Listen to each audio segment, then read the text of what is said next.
Well, welcome everybody. I am really excited today to spend some time with one of my favorite Vistage speakers of all time, AmyK.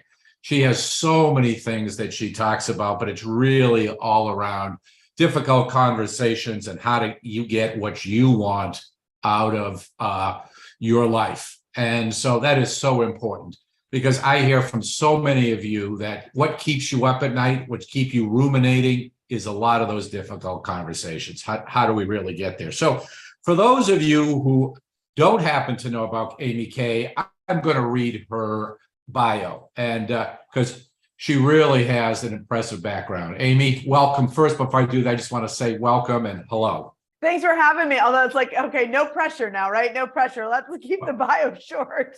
Yeah, it will be short, but I like to keep the pressure up, to be quite honest. Okay. So Amy, a former executive of $1 billion global research products company and award-winning Vistage UK International Speaker of the Year, with over 100+ speaking events per year for such clients as Starbucks, Expedia, Lockheed Martin, Securian Financial, IBM, Wells Fargo, Walmart, and many, many more.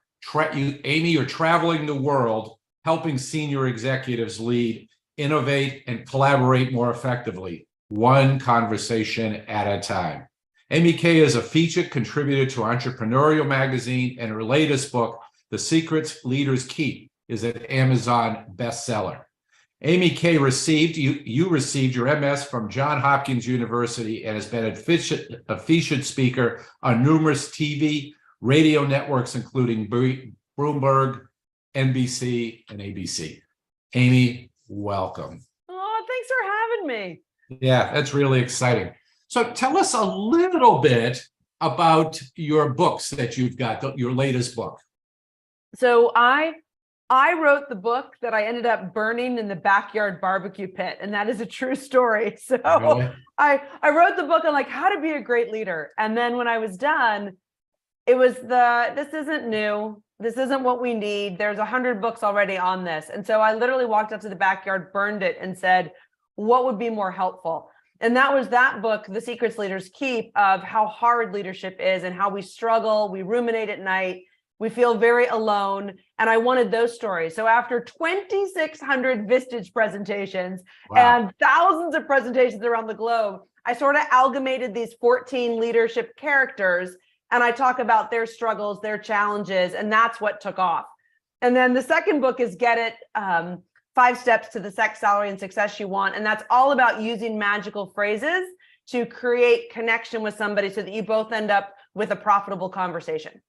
That's great. So let's talk about a couple of things that I know keep members up at night all the time. Okay. And some of the stuff is very topical. You know, the hybrid work environment, when some of our members have to bring members back into the office.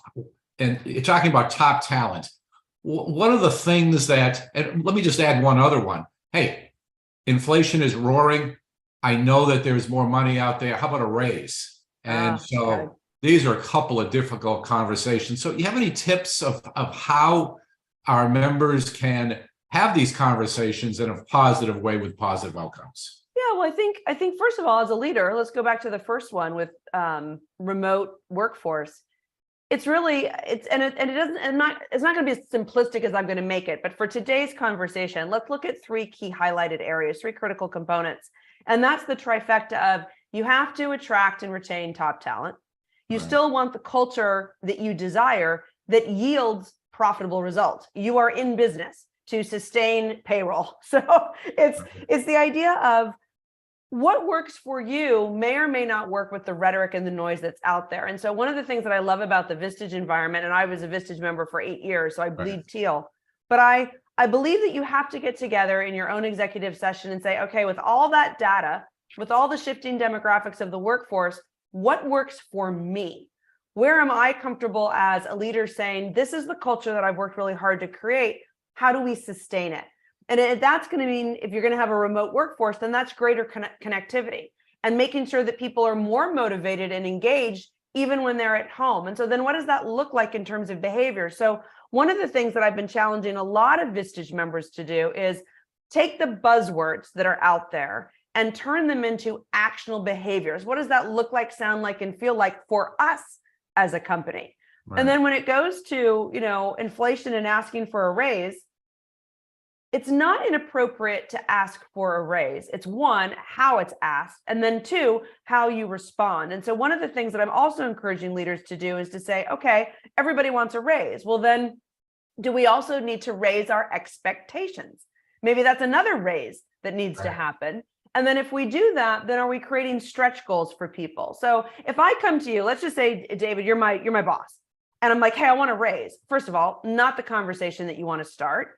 It's the either how might I become a more successful, integrated team player? How might I accept more responsibility or take on more care and management of projects? And then let's talk raise. Or the inverse. If somebody comes and asks you for a raise and they're not ready to have that robust conversation, then put it back on them and say, I'll entertain a raise if we're raising expectations, responsibilities, what you're going to have more impact and influence on, how you're going to help us grow the company. And then from there, we can talk remuneration for your added value. Right. Makes a lot of sense.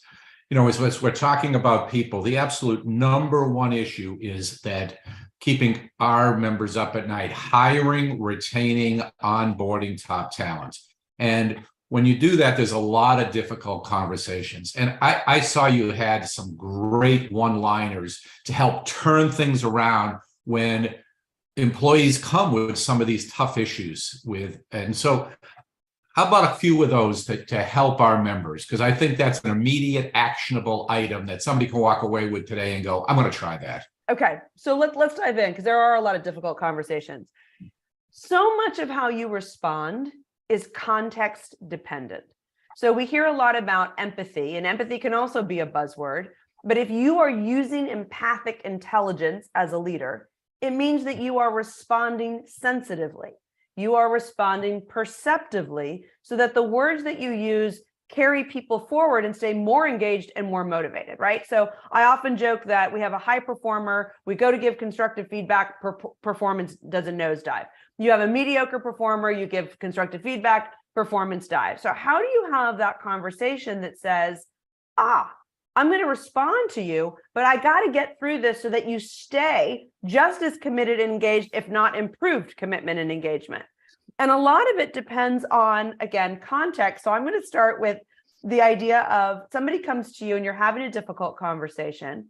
You can respond very empathically by saying, what do you need most from me right now?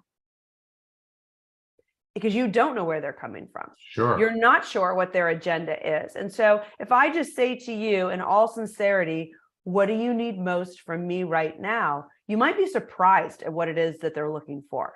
The inverse of that is somebody could come to you and they're whining, they're complaining, they're venting. It's starting off as a non-productive conversation. Then the first thing that I would encourage you to do, and watch your tone and tenor, but the words that I would use are, how are you hoping I respond to this? Or you're coming to me with this information in the hopes that I do what? Now, what I'm doing is I'm putting the onus of critical thinking back on you, but I want to do a huge technical foul, because I have to do a huge technical foul. I am not on this podcast going, what do you want me to do? How are you hoping I respond to that? That's not what I'm saying. So you have to remember tone and tenor. And the other thing is too, is that communication is very personal. So I love my back pocket brilliant one-liners. I've been using them for years. I don't believe in scripting. And even in my sales trainings, I'm like, we're not scripting. But a back pocket brilliant one-liner can course correct a conversation. So those are just a couple of phrases that I encourage you to keep in your back pocket to say, okay, before I just react, how might I use my words to thoughtfully respond? I love that, AmyK. Let me flip this 180 degrees. Okay. So because you also have an awful lot of great thoughts on how to get the most out of what you really, how to get stuff done. How do you get people to take the positive kind of approach? So rather than looking at it from the difficult side, let's be proactive and let's talk a little bit about how to get organizations and people to respond to the positive conversations that you have, so that you're more proactive in all this. Makes some sense? Yeah, I think it makes total sense. And I think that one of the things that we take on the responsibility as leaders is to harness the collective intelligence of the team members that we have. And so in order to harness that intelligence, we have to invite their brain to the table. And there's a lot of different ways to do that. One of my favorite things to do to increase buy-in and engagement is to have a co-created agenda. So a lot of times, Dave, you'll send out a meeting agenda, and let's just say it's got 3 items on it. It's not my meeting, it's your meeting, even though I'm invited to it. Psychologically, it's your meeting because it's your agenda. And when we write down statements, we're not triggering the brain neurologically. So what I encourage all Vistage members to do is to co-create agendas when it makes sense, but to always have an agenda based on questions. So if I were to say to you right now, let's say we're just going into Q2, I might say, how might we increase our sales by 12% in Q2? I send that out in that meeting invite ahead of time. I say in that invite, hey, Dave, what are 1 or 2 questions that you want to see on the agenda? You shoot them back to me. Sam shoots them back to me. Daphne shoots them back to me. Raj shoots some questions back to me. When we all sit down at the table, my big how might we question is there, the overarching framework and the purpose of the meeting. But now all of our questions are on that agenda. So it becomes our meeting. And the other thing that I love about co-created agendas is that it forces you to think before the meeting even starts. Now, I don't know about you, but in my world, in my career, way too many years in corporate where I would walk in and somebody would walk in. Moving. Yeah. Yeah. We're going 90 miles an hour. Somebody walks in late. They got their coffee mug in hand and they're like, what's this meeting about again? And you're like, no, we're going to waste 20 minutes just trying to catch everybody up to speed. So when you put your big how might we question in that invite and ask them to send a question back, they're engaging and they're thinking before the meeting even starts. And I used to use that trick all the time. I love it. That's great. That's great. Here's another one that's keeping people up at night. And you're a great thought leader. So I'm going to throw this one to you. And it's how do you handle this one? We'll see how I do. Yeah. Well, there's a lot of unsureness in the economy. And everybody seems to have an opinion. And is it sideways? Is it down? Where are we going? And then what am I going to be able to do about that? And how do I get my organization really around what's happening to give them the confidence to move forward? Yeah, well, I think we can all relate to that 3 a.m. We wake up and I don't know about your brain, Dave, but my 3 a.m. conversations never sound like, AmyK, you're a rock star. It's like, it's more like, dude, what am I going to do? Right. Or it's that retro. I can't believe I said that. I'm going back to 1986. So I think that one of the things that we can do is we can stop and take that deep breath and ask a couple questions that force us to think it through rather than just chase the same thought in our head. So what we know from fMRI, functional magnetic resonance imaging, and yeah, that's my science background, is that we often ruminate on the same thought. Sales are down, sales are down, sales are down. The economy is going to have an economic downturn. And we stay there instead of saying, well, then let's work it through. How am I going to respond? How am I going to lead? How am I going to adapt? What's most relevant to me in this shifting world? What's most relevant to my customers? And so I like the idea of getting together, and the first conversation is with me, myself, and I say that purposefully to say, okay, what do I know for sure? What am I missing? That's a great question to steal from Socrates. If I'm not sure what I'm missing, then let me go to my Vistage group where all of my peers are going to give me a diverse perspective about my topic in the executive session. And then also to say 2 more things. And I say this, and I want to slow down for just a second because I want to make sure I don't get misquoted. One of the questions that I love to ask leaders is, are you leading from a place of fear or faith? And when I say faith, I don't mean religion. I mean faith in your people, faith in your plan, faith in your industry, faith in your ability to lead through. So it's kind of like if we were on a sailing ship, I wouldn't turn to you with a storm on the horizon and say, oh, Dave, you're going to be fine. That's not helpful. But I would turn to you and say, hey, you can face this. How are we going to weather the storm? How are we going to sail the ship to survive the storm? And so it's stopping long enough to ask that question of how am I going to face this? Which is, if you unpack that even more, one of the things I love to ask my coaching clients is, who are you up to being through this season? And it can be a very profound question of, who am I up to being? Okay, what do I have to let go of? Where am I going to have to expand? Where will I need to delegate in ways that might be uncomfortable? But where am I going to expand my capacity to lead through this season? And then ask your people the same thing. What do they need to get through this in order to face it?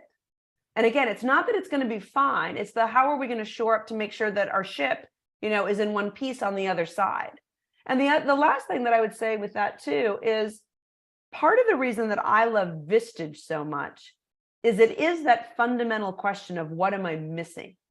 And, we get blinders on, we have our own areas of expertise. You're a genius in your own right, but it doesn't mean that you know everything about everything. And so I think that that's a great way to expand your perspective. I love that perspective and using the term faith, because that really, it's just so people forward kind of a thought process. We got time for one more question, and Okay. I'll try to make it more simple and less global than about the macro economy. So you mentioned Vistage and having diversity within the group, and we certainly do. But we are noticing a lot of conversations around the difference in the age groups and how expectations are of employees. So we tend to skew a little bit more mature businesses because they're a little bit larger in the Vistage world. And so some of our younger members, we can just see within the conversations, want to understand the whys. It's just not like it was when I came through the system. Was when they said jump, you just said how high. Doesn't work like that anymore. So just a little perspective on that, and then we can wrap things up. So I can't hear you. Bad reception. No, I think we're all dealing with this. And I think that it starts with the story that we first tell ourselves. And that is that we get both blessing and cursed by the habits that we've developed. And so every generation comes with a new challenge. Every generation comes with a new solution. And if we're in the habit of telling ourselves the story of, well, my generation rocks, my generation's the best, then we start with prejudice, false assumptions, myopic thinking, rather than saying, how is this generation challenging the way that I think and the way that I play? So if we go back, like what happened to traditionalists? They retired. And their idea of feedback was, Dave, just don't look me in the eye and we're going to be fine, right? And then baby boomers came along and said, well, I'd like a little feedback. And traditionalists were like, why would you? Like, if nobody's messing with you, you're doing your job fine. And baby boomers were like, I'd like a little bit more. My generation, Gen X, comes along and we're like, I want a coach and I want quarterly feedback and I want annual performance reviews, right? And now you've got a 22-year-old that's like, if you could just leave me a WhatsApp message that just says that I'm fine, like I'll get going. So it all changes, right? Yeah, exactly. I even remember the Generation Y was like, don't leave me a voicemail. It's like, I'm not even going to listen to it. I was like, oh, okay. But when we judge, we limit potential and capacity expansion for everybody. And so the first thing that you have to do is you have to challenge your own perspective. Is just because it worked for me, is it going to work for the next generation? And oftentimes it doesn't. And then you have to ask yourself, well, then what do I really want? Because what you want is you still want people to exceed expectations. Right. You still want them to be engaged. You want high performers. You want people to be intrinsically and potentially extrinsically motivated, depending on context scenarios. You want excellent customer service. You want profitable balance sheets. There's just a new how that's going to happen in this new season of our evolution. And that's part of the reason that I love also going to my Vistage group, is because the minute that you start to get myopic and embedded, somebody will challenge you to stretch and expand. And I love that. That's awesome. Unfortunately, we're out of time here. And as I would say, how good was this? This was like the fastest time I can imagine of my day listening to this. And I can see why you've been a favorite of all of my Vistage members when you've had the opportunity to speak with them. Oh, that's very kind. I love what I do, and I love playing in the Vistage sandbox. So thanks for having me. Yeah, it comes through loud and clear. So thank you. I really appreciate it. And let's hope we can do this again sometime. Oh, that would be fun. That would be so fun. Thank you.